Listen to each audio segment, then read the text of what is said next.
बिस्मिल्लाहिर्रहमानिर्रहीम अल्लाहुम्मा सल्ली अला सय्यिदिना मुहम्मदिन व आलि मुहम्मद। मैं हूं मन्नान अशरफ और आप देख रहे हैं आपका अपना यूट्यूब फेसबुक चैनल।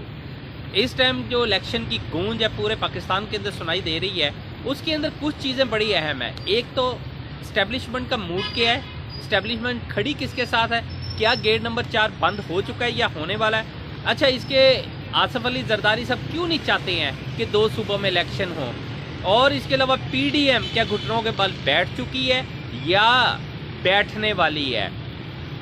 सदर पाकिस्तान आरफ अलवी साहब से बैकडोर चैनल के ऊपर कौन मुज़ाकरात की पेशकश भी कर चुका है और मुलाकातें भी शुरू हो चुकी हुई हैं। और इसके अलावा शहबाज शरीफ साहब से जो 1 घंटा तवील मुलाकात हुई है, किस ताकतवर शख्सियत की हुई है और क्यों हुई है, ये सारी चीज़ें। अच्छा, सबसे पहले तो आसफ अली जरदारी साहब के इलेक्शन क्यों नहीं चाहते।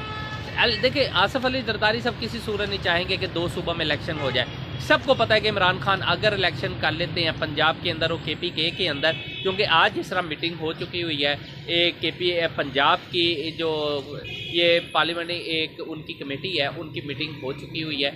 और इसके अलावा कल KPK की मीटिंग है, दोनों के अंदर ये फाइनल हो जाना है और उनके आगे तमाम तर मामला रख दिए जाने हैं। देखिए, जरदारी साहब अच्छी तरह जानते हैं कि यार मेरे पास सूबा सिंध है, पंजाब नून लीग के पास नहीं है। अगर वो पंजाब नून लीग के हाथ से निकल भी जाता है तो सबसे बड़ी बात है कि पंजाब के अंदर जब इलेक्शन हो जाएगा, इमरान खान साहब पंजाब का इलेक्शन फाइट कर लेंगे, वो भी विन कर जाएँ।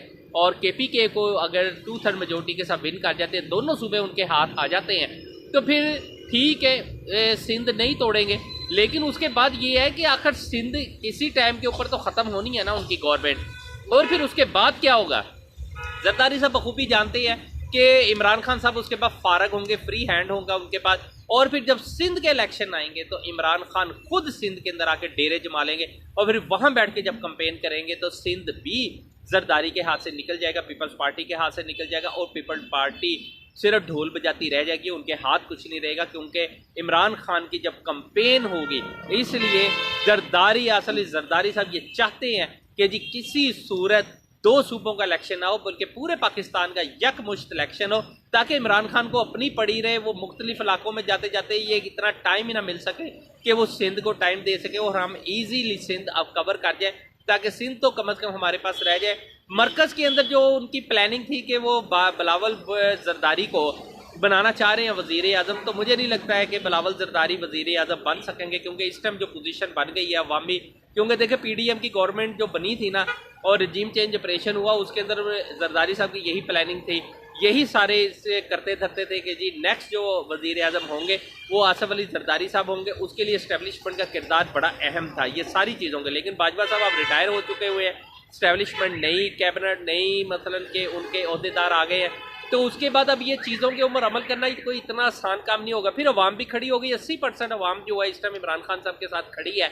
तो इन हालात के अंदर बिलावल जरदारी तो नहीं अभी वज़ीर आज़म आते नज़र आ रहे, आने वाले हालात का नहीं पता होता है। लेकिन नून लीग के लिए बड़ा मुश्किल हो गया, क्योंकि नून लीग इस टाइम के ऊपर यही चाह रही है कि मरकज़ बच जाए, आइनी कोई रास्ता इख्तियार किया जाए जिसकी वजह से कोई कुछ टाइम और मिल जाए, और नवाज शरीफ साहब के जो केसेस मजीद भी है, जो सज़ा हुई है या दीगर मामलात है, वो सब के सब जो है मामलात हल हो जाए। उसके बाद नवाज शरीफ साहब को बाइज्जत तरीके से पाकिस्तान लाया जाए और वो इलेक्शन कंपेन खुद करें, ना कि शहबाज शरीफ साहब। शहबाज शरीफ को पता है कि अगर मैंने इलेक्शन कंपेन की या मेरी टीम ने इलेक्शन कंपेन की तो हमें कुछ हाथ नहीं आना। और वैसे भी अगर 2 सूबों में इलेक्शन हो जाता है तो मरकज़ तो वैसे भी इलेक्शन में नहीं आ सकता है, इसलिए कि ना वो कोई वज़ीर आ सकेगा, ना वज़ीर आज़म आ सकेंगे, क्योंकि इलेक्शन कमीशन के जो रूल्स हैं उसके मुताबिक तो कोई अहदेदार जो है इलेक्शन कंपेन कर ही नहीं सकता है। लिहाजा इमरान खान फ्री हैंड है, इमरान खान के पास कोई अहदा नहीं है सरकारी, इसलिए वो इलेक्शन ज़बरदस्त तरीके से वो कंपेन करेंगे और इस सारी चीज़ों को कवर करेंगे। अच्छा, जरदारी साहब इस मामले में बहुत ज़्यादा परे, इसीलिए वो पूरी कोशिश कर रहे हैं। जहाँ तक रह गया परवेज़ इलाही साहब का मामला, तो परवेज़ इलाही साहब पिच की दोनों साइडों के ऊपर खेल रहे हैं। मैं बार बार कई व्लॉग के अंदर कह चुका हूँ कि परवेज़ इलाही पे बिल्कुल यकीन या भरोसा नहीं किया जा सकता। परवेज़ इलाही साहब वही काम करेंगे जो इस्टेब्लिशमेंट कहेगी, और इस्टेब्लिशमेंट की क्या मर्जी है अभी तक नजर आम पे नहीं आ सका। हाँ, अखाड़ बछाड़ जोड़ तो सारा कुछ अभी तक सिर्फ क्योंकि नए आर्मी चीफ जो है आसम मुनीर साहब, वो आके अपने मामलात को अभी सिर्फ हैंडल कर रहे हैं, मामला देख रहे हैं, मुख्तलिफ अहदों के ऊपर वो बंदों को खड़ा कर रहे हैं। इसलिए कोर कमांडर पिंडी जो है वो बड़ा अहम ओहदा होता है, उसके ऊपर वो अपनी मर्जी बंदा ले आए हुए हैं, इसलिए कि कोर कमांडर पिंडी इतना यानी कि पावरफुल होता है कि वो बहुत से पावरफुल लोगों को टेंशन दे सकता है। इसलिए उन्होंने सारी फील्डिंग अपनी खड़ी कर ली है। सिंपल सिर्फ एक डिपार्टमेंट रह गया है, उसके अंदर भी इसी हफ्ते विजिट है, और जैसे ही देखते हैं कि उसके बाद आपकी स्ट्रैटेजी क्या होती है। कि आसिम मुनीर साहब आया कि पावरफुल तरीके से जो है वो अपने अपने सेटअप को अभी कवर कर रहे हैं। इमरान खान साहब को कुछ लोगों ने कहा था कि जी आप 1 माह के लिए, उसके ऊपर भी अभी देखा जा रहा है, लेकिन इमरान खान साहब को ये भी कहा गया है कि मार्च के 20-21 हद 25 मार्च तक इलेक्शन मुकम्मल हो जाना चाहिए। अगर मार्च में ये इलेक्शन नहीं होता तो फिर इलेक्शन में भी लेट हो जाएगा। असम्बलियाँ तहलील करनी है। परवेज़ इलाही साहब बिल्कुल कह चुके हैं, बड़े अच्छे अल्फाज में कह चुके हैं कि जी खान साहब जो आप कहेंगे हम करेंगे, लेकिन बात ये है वो दिल से नहीं कहते, वो देखते हैं कि हमें फ़ायदा कहाँ है। वो अपने यानी कि घाटे का सौदा कभी नहीं करेंगे, वो देखेंगे कि आने वाले हालात के अंदर उनके साथ कौन कैसे चल रहा है और इस्टेब्लिशमेंट क्या चाह रही है। अगर तो इस्टेब्लिशमेंट के चाहती हुई कि ये इलेक्शन हो तो फिर समझे परवेज़ इलाही साहब स्लिप हो गए, उसके बाद फारग हो जाएंगे, यानी कि असम्बली तहलील हो जाएगी। अगर इस्टेब्लिशमेंट ना चाहती हुई तो फिर परवेज़ इलाही साहब असम्बली तहलील नहीं करेंगे। फिर उसका तोड़ इमरान खान साहब ने जो दूसरा ढूंढा हुआ है, फिर वो उस तोड़ के ऊपर यानी कि बी प्लान के ऊपर काम करना पड़ेगा। ए प्लान फेल हो चुका होगा, क्योंकि इसका मतलब। लेकिन एक और बात बता दूँ आपको बड़ी अहम, कि पीडीएम जो है ना इस टाइम बहुत ज़बरदस्त तरीके से घुटनों के बल बैठ चुकी हुई है। पूरी यानी कि पावरफुल जो लोग हैं ना जो पीडीएम के अंदर है, सरबराहान वगैरह सब के सब घुटनों के बल इसलिए बैठ गए हैं। उन्हें पता है कि 2 असम्बलियाँ तहलील होने का मतलब है कि आधे पाकिस्तान के अंदर इलेक्शन होना और मजीद भी इस्तीफे आ जाने हैं, उसके ऊपर भी इलेक्शन होना है। तो फिर इलेक्शन तो इलेक्शन ही है, उसके अखराजात, उसके मामला सब कुछ है कि क्योंकि पाकिस्तान के पास पहले ही पैसा नहीं है, ऊपर से इलेक्शन की यानी कि अखराजात बहुत मानी रखाता है। इसलिए पीडीएम ने फ्रंट के ऊपर जितने मर्जी ललकारे मारे जाए, लेकिन बैकडोर चैनल के ऊपर सदर पाकिस्तान आरिफ अलवी साहब से राब्ते शुरू कर दिए, मुज़ाकरात शुरू हो चुके हुए हैं।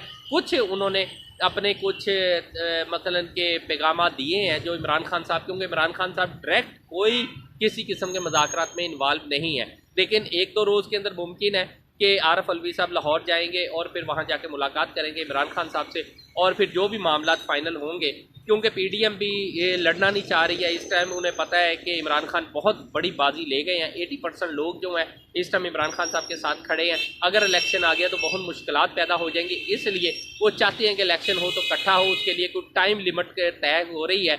मुमकिन है इमरान खान साहब को जो मशावरत मिल रही है वो यही है कि जी मार्च के अंदर हो जाए, लेकिन पीडीएम की तरफ से ये कोशिश हो रही है कि रमज़ान मुबारक के बाद इलेक्शन हो और उसके अंदर कोई चीज़ें तय हो रही हैं। लेकिन बहरहाल 2-3 दिन में ये मंजरे आपके ऊपर चीज़ें आ जाएंगी।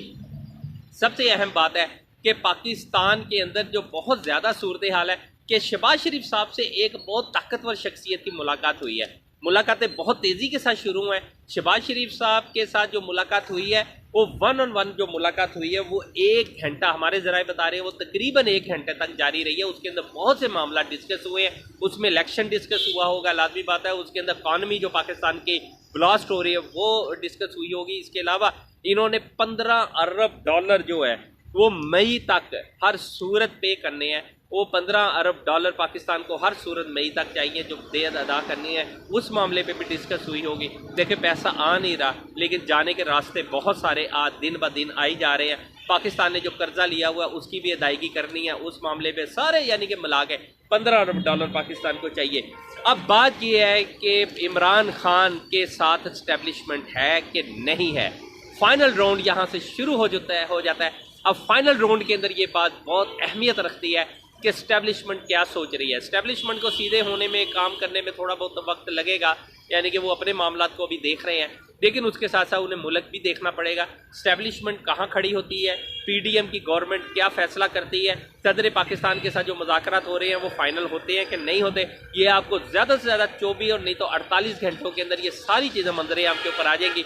उम्मीद करते हैं कि जो भी होगा बेहतर होगा, इस मुल्क को कौम के लिए बेहतर होगा। लेकिन इलेक्शन बहुत ज़्यादा करीब है, सारी गेम अगर पलटने की कोशिश की परवेज लाई ने, तो परवेज लाई के साथ फिर जिस तरह आम बाकी लोगों के साथ अवाम कर रही है, फिर लाजमी बात है उनके साथ भी अवाम वही सलूक करेगी। और मुझे नहीं लगता कि परवेज लाई इतना बड़ा रिस्क ले ले। इससे पहले वो दोनों पिच पे खेल चुके हुए हैं, वो अपनी आधी टीम जो है वो मरकज़ को दे चुके थे, खुद वो पंजाब के अंदर इमरान खान के साथ मिल गए, उन्होंने दोनों को हैप्पी कर लिया। लेकिन इस हैप्पी सिस्टम के अंदर क्या परवेज लाई का मुस्तकबिल तारीख है कि ब्राइट है, ये सारे आने वाले वक्त के अंदर जल्दी फैसला हो जाएगा इंशाल्लाह ताला। कल हफ्ता है और हफ्ते वाले दिन इमरान खान अपना फाइनल जो राउंड खेल चुके होंगे उसके बारे में फिर ब्रीफ करेंगे, बाकी जो मामला है वो आ जाएंगे। लेकिन इंशाल्लाह ताला मुझे उम्मीद है कि गेम अभी हाथ से नहीं निकली और गेम ऑन है। मनाने को इजाज़त दीजिए, अपना अपने चैनल का बहुत ख्याल रखिएगा। अल्लाह हाफिज़।